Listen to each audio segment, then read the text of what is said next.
Lead-off presentation is by John Hoefle, Real Economy versus Virtual Economy versus Real Psychosis. Unless you're about to have a virtual psychosis. Virtual reality, real psychosis. Virtual reality, real psychosis. Anyway, John.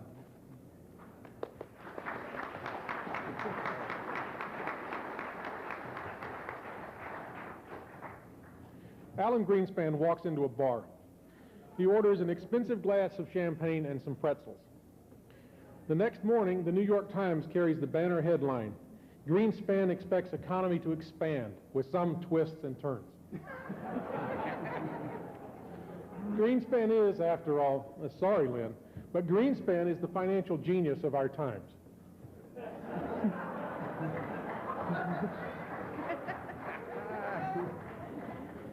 His every utterance is studied for hidden meanings, secret codes. My favorite method is to take the Washington Post coverage of his speeches, cut it up into tiny little strips, and read it like tea leaves. Look at Greenspan's amazing record. When he was sworn in as chairman of the Federal Reserve in 1987, the Dow Jones Industrial Average was just at 2,700 points. Today, it's over 11,000 points. Slide. Okay. So the Dow has nearly doubled since he warned of irrational exuberance. God only knows where it would be today were he not so successful in keeping it under control. Under Greenspan, the U.S. economy has become the envy of financial parasites all over the world. We have a derivatives market second to none, a stock market well beyond reason, debt levels that make the bankers drool, and enough jobs so that everybody can have 2 or 3.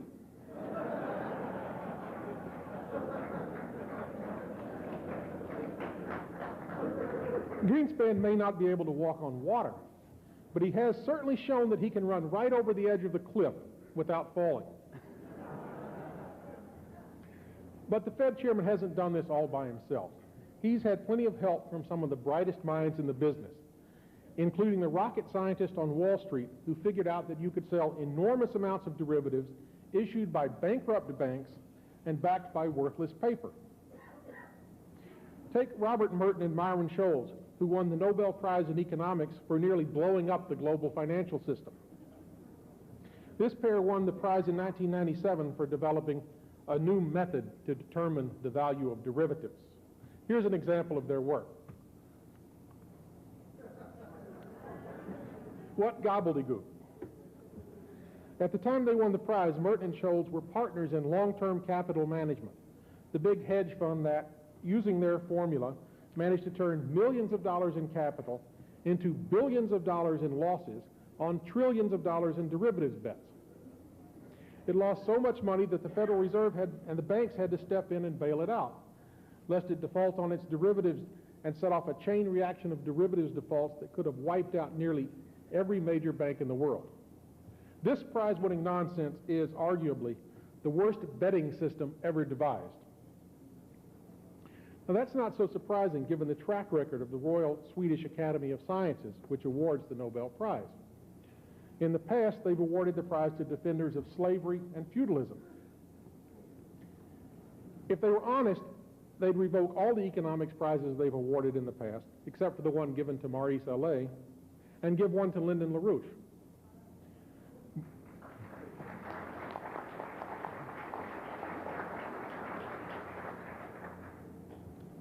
But the oligarchs of the Royal Academy are not trying to spread the truth, but to hide it.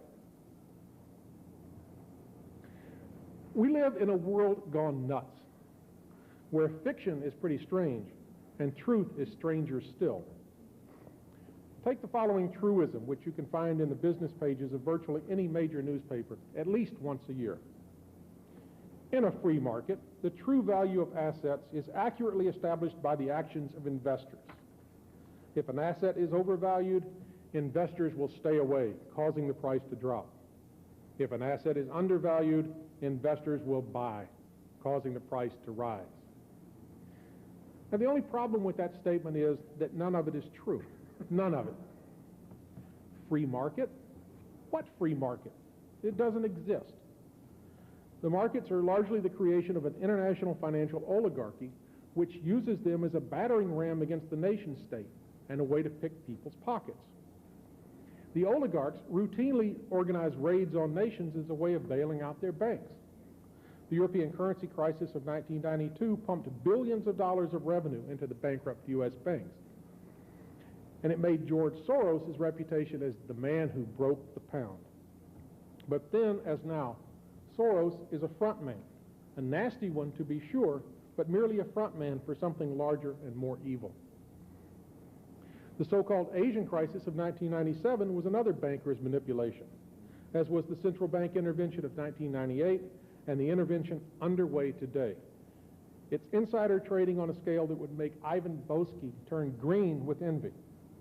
Free? Only in the sense that the oligarchs are free to steal. Investors? What investors? Virtually all of what is called investing today is really speculation, bets on the movements of stocks, bonds, and currencies. Investors are people who put money into an enterprise in order to increase its usefulness to society. But the markets today are a giant casino where gamblers place bets that some things will rise and others will fall. And since this casino is rigged, the advantage goes to the insiders.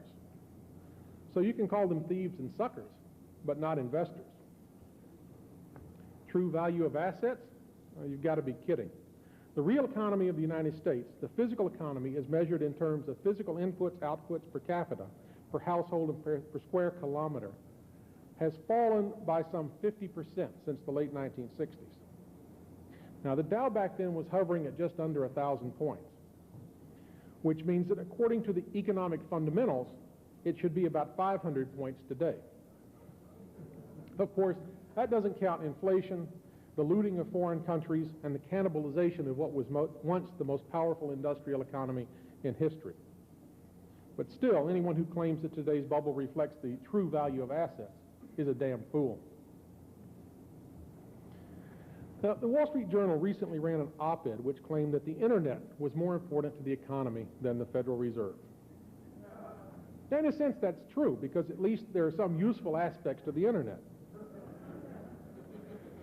But the idea that the information age is the natural successor to the industrial age is dangerously wrong. This is especially clear in that yuppie fantasy of the day, online investing. It is widely claimed that due to the proliferation of electronic and printed financial information, the individual investor now knows as much about what's going on in the markets as the professionals on Wall Street. Thanks to the internet, cell phones, and pagers, the average individual can follow the market as closely as the traders on a Wall Street investment bank. Everyone is now an insider. And if you believe that, I have a bridge for sale.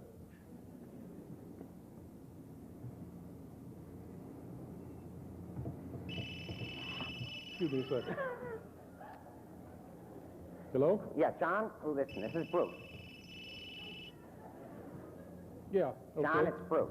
I've got a great deal. What's going on here? How come it's still ringing? Yeah. Excuse me, I'm new to this technology. I've got a pager that gives me the ticker. All right. Anyway. All right. Okay. Yeah.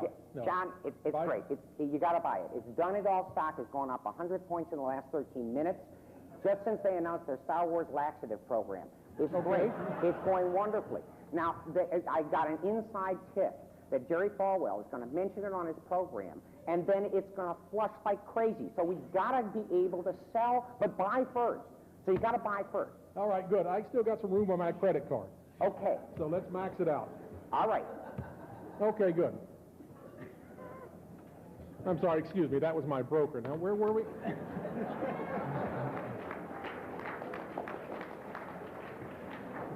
You know, the market's always moving, and if you don't stay on top of it, you can leave some money on the table.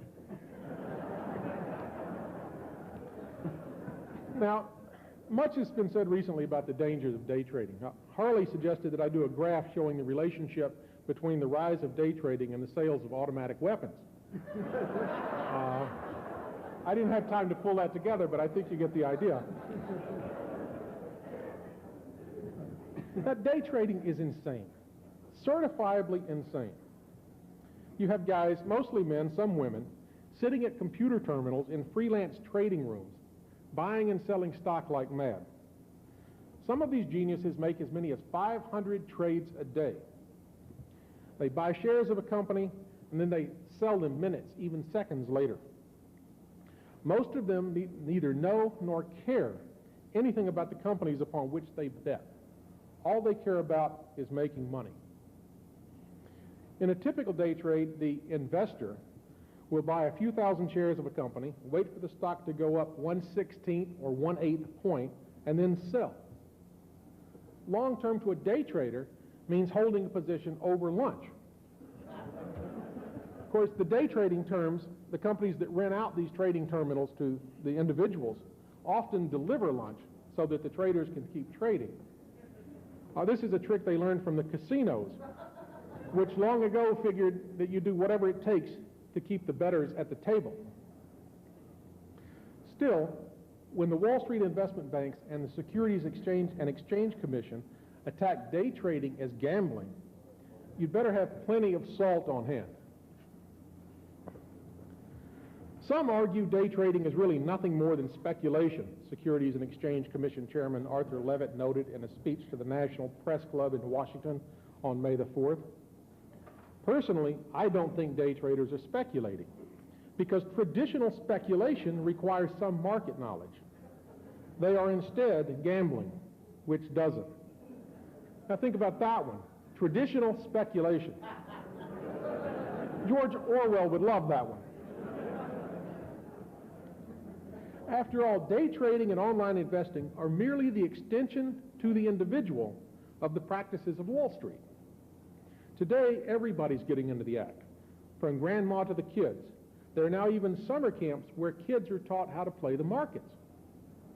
Suckers may not be born every minute, but they're certainly being trained. These markets are nothing but a giant casino. The gambling psychosis is so pronounced in the West that the recent World Congress of Psychiatry held a session on the matter. One professor said his clinic was filled with patients who had developed perfect gambling strategies. The only reason they believed they were in the clinic was because they hadn't fully yet mastered their own system. Other patients blame their problem on bad luck. Former German Chancellor Helmut Schmidt put it more bluntly in a recent editorial, saying the Wall Street boom was based on the actions of psychopaths. Now, in a properly functioning economy, the most valuable industries would be those which make things, which transform less valuable inputs into more valuable outputs, thereby creating wealth and increasing the productivity of society as a whole. That's not exactly the way it works today. The most valuable corporation in the world today in terms of market capitalization is Microsoft, the first company in history to top $500 billion. The bugs in Windows must be worth $100 billion alone. Microsoft is worth more than the top 5 U.S. banks combined, which gives you a clue as to why the Justice Department is after them. The banks are terrified that should their dream of online trading ever take off, Microsoft would take over. Bill Gates is personally worth more than Chase Manhattan and J.P. Morgan combined. But then many of you are too, were honest accounting employed.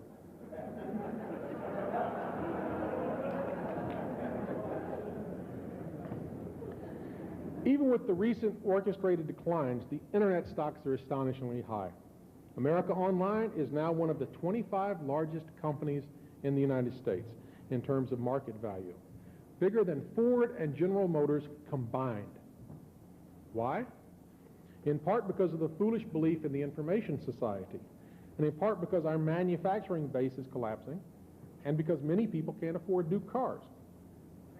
Fortunately, those who can afford a car to get to the store can always get their groceries through America Online over the internet.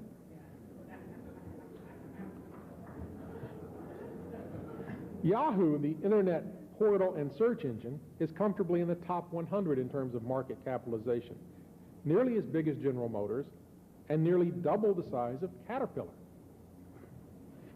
Now, if you think that's nuts, and you're right if you do, take a look at eBay, the online flea market, where people auction off Beanie Babies, Pokemon, paraphernalia, and all sorts of odds and ends.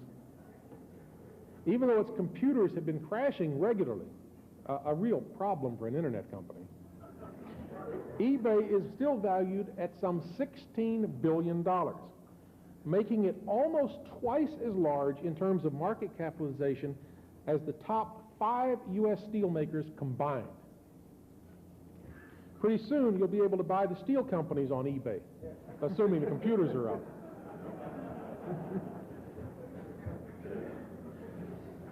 Now, there's been a lot of talk lately about the internet bubble, but calling the internet stocks the problem is a lot like pointing to a rock on top of Mount Everest and saying that that rock is a hazard to aviation. It's the mountain, not the rock, that's the problem.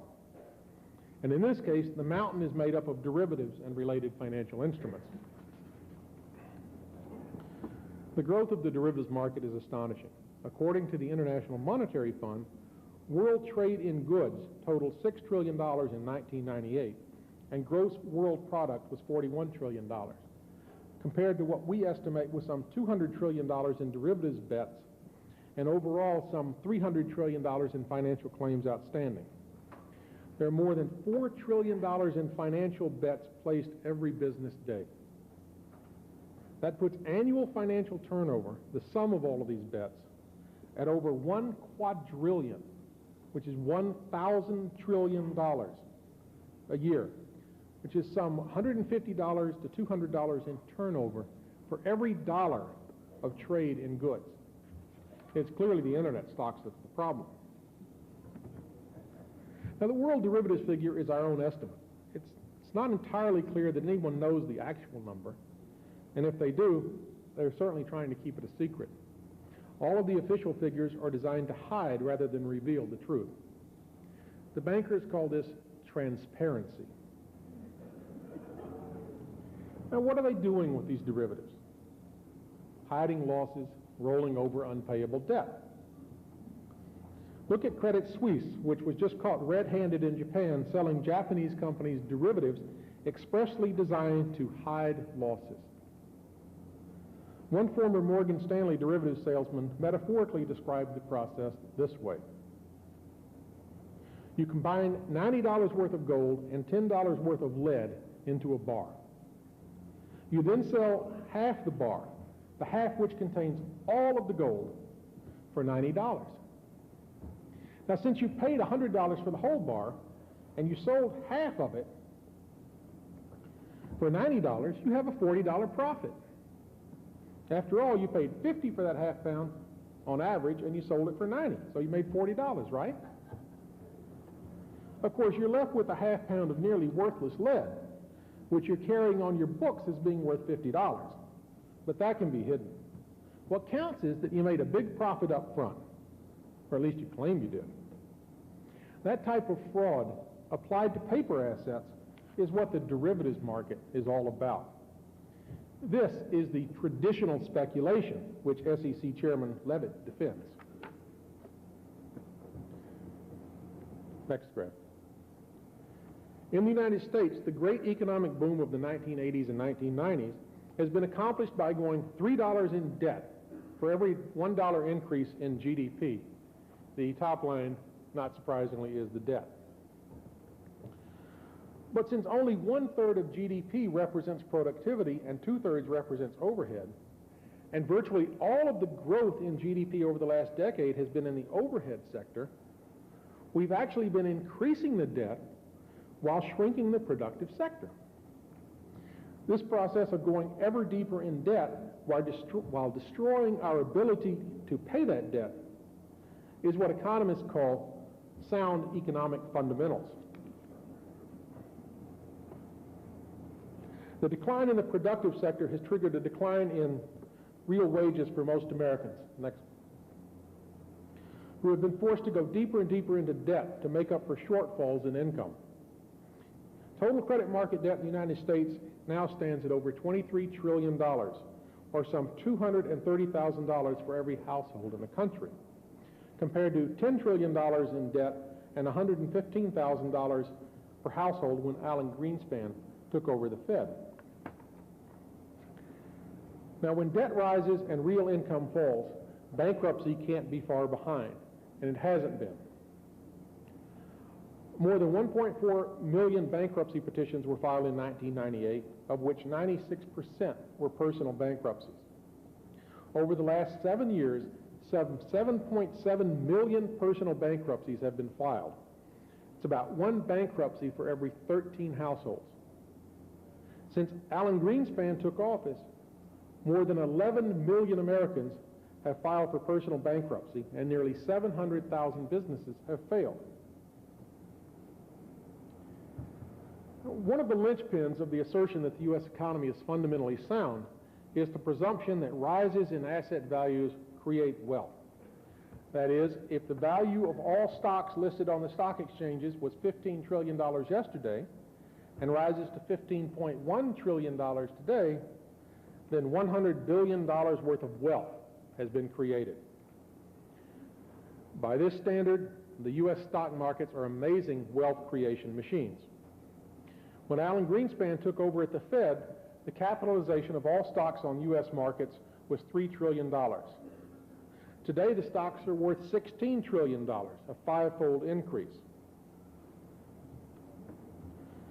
There's one small problem with this rosy picture, though. Stocks do not create wealth. In a speech last month at the Federal Reserve Conference in Jackson Hole, Wyoming, the chairman of the bubble, Greenspan, stated that, at root, I can't mumble like he does, but you can get the idea. At root, all asset values rest on perceptions of the future. A motor vehicle assembly plant is a pile of junk if no participants in the market economy perceive it to be capable of turning out cars and trucks of use to consumers and profit to producers. Now we're getting into the heart of the matter. A bubble has formed in Greenspan's brain. The idea that reality is determined by perception is one of the more pervasive idiocies of our time. The truth is that a plant which produces motor vehicles has value no matter what Wall Street thinks, and regardless of whether or not it makes a profit, because the production of motor vehicles is inherently useful. The plant can lose money and still be productive in real economic terms. It's the effect on the economy that counts, not the effect on investors.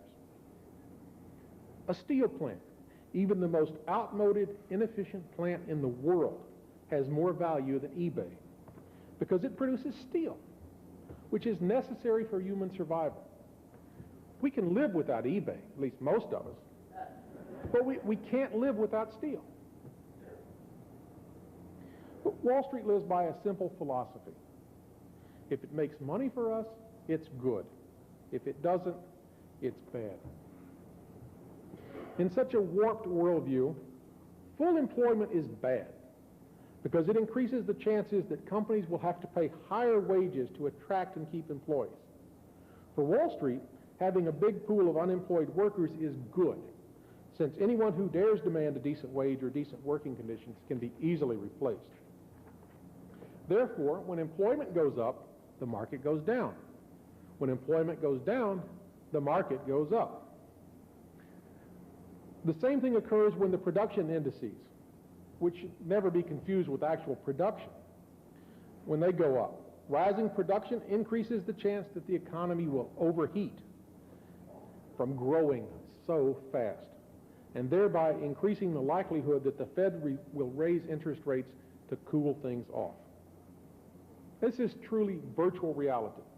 Those things which are good for society, such as a rising standard of living and rising productivity, are considered bad. And those things which are bad for society, like a declining standard of living and falling productivity, are considered good. All that counts to the fleas is their money. To hell with the dog. It is, in a word, psychotic. Sooner or later, such a system must inevitably collapse, and we have now reached that point. We have entered the zone of instability which marks the end of the present system. The party is over. Look at the pace of mergers in the financial world, where all of the big banks are in a mad dash to become too big to fail. After all, the big banks don't go bankrupt, they merge. In the trade, it's called mergers and acquisitions, or M&A. But to the families involved, it's a lot closer to S&M. Now, we have the formation of the world's first trillion-dollar bank in Japan and a failed attempt to create a trillion-dollar bank in France. All over the world, the number of banks is shrinking rapidly as the drunks lean against each other in order to keep from falling down. In the U.S., the number of banks has dropped some 40% since the mid-1980s, but even that doesn't tell the whole story. The big banks are swallowing each other up at an incredible rate, usually in shotgun marriages arranged by the Fed. Now, as the bubble grew, a whole group of financial institutions grew up with it. Institutions of seemingly great power. Now that the bubble is dying, those same institutions are threatened with extinction, and they're now fighting for their lives. They won't make it. These seemingly all-powerful giants are crumbling before our very eyes.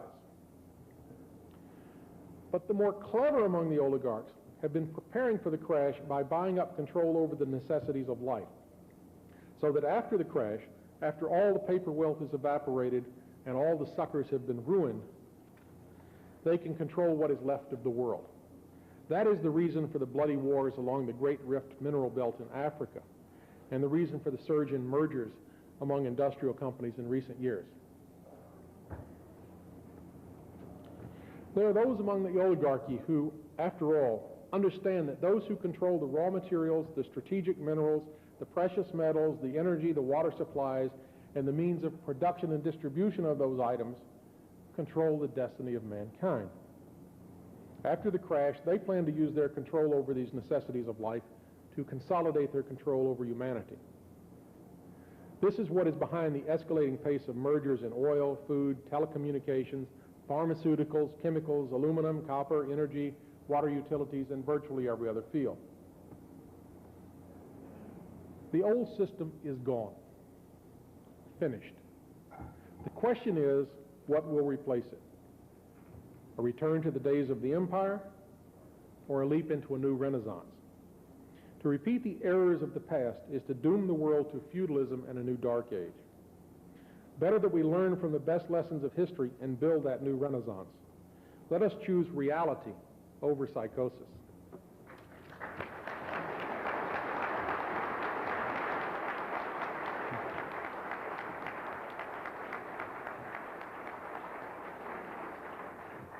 Thank you, John.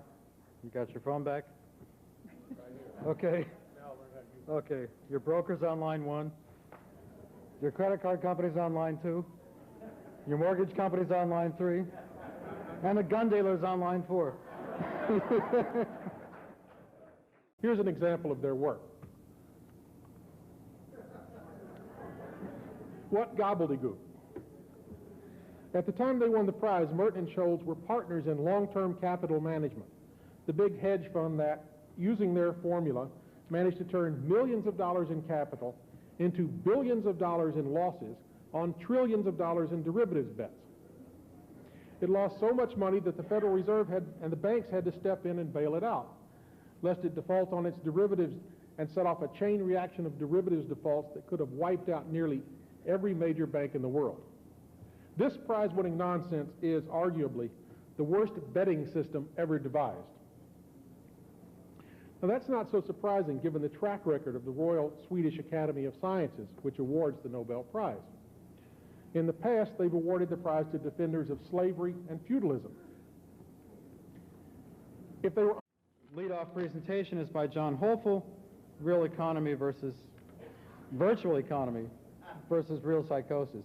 Unless you're about to have a virtual psychosis. Virtual reality, real psychosis. Anyway, John.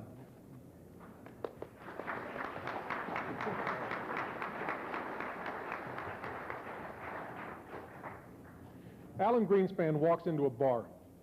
He orders an expensive glass of champagne and some pretzels. The next morning, the New York Times carries the banner headline, Greenspan expects economy to expand with some twists and turns. Greenspan is, after all, sorry, Lynn, but Greenspan is the financial genius of our times.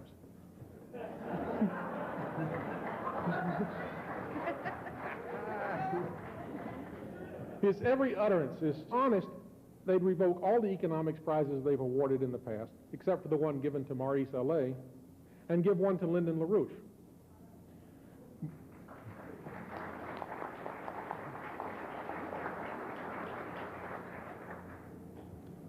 But the oligarchs of the Royal Academy are not trying to spread the truth, but to hide it.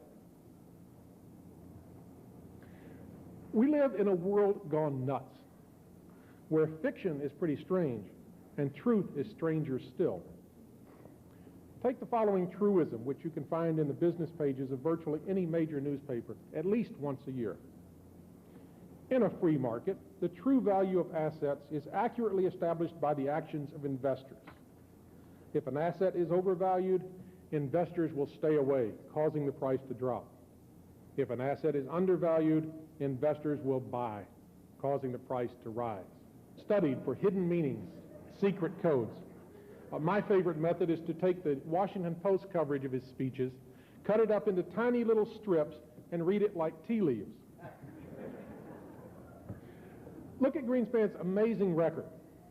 When he was sworn in as chairman of the Federal Reserve in 1987, the Dow Jones Industrial Average was just at 2,700 points. Today, it's over 11,000 points. Slide. Okay. So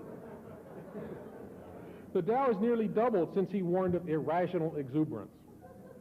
God only knows where it would be today were he not so successful in keeping it under control. Under Greenspan, the U.S. economy has become the envy of financial parasites all over the world.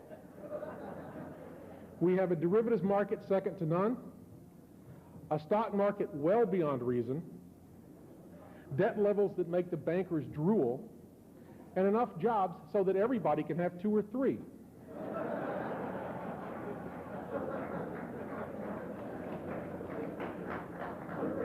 Greenspan may not be able to walk on water, but he has certainly shown that he can run right over the edge of the cliff without falling.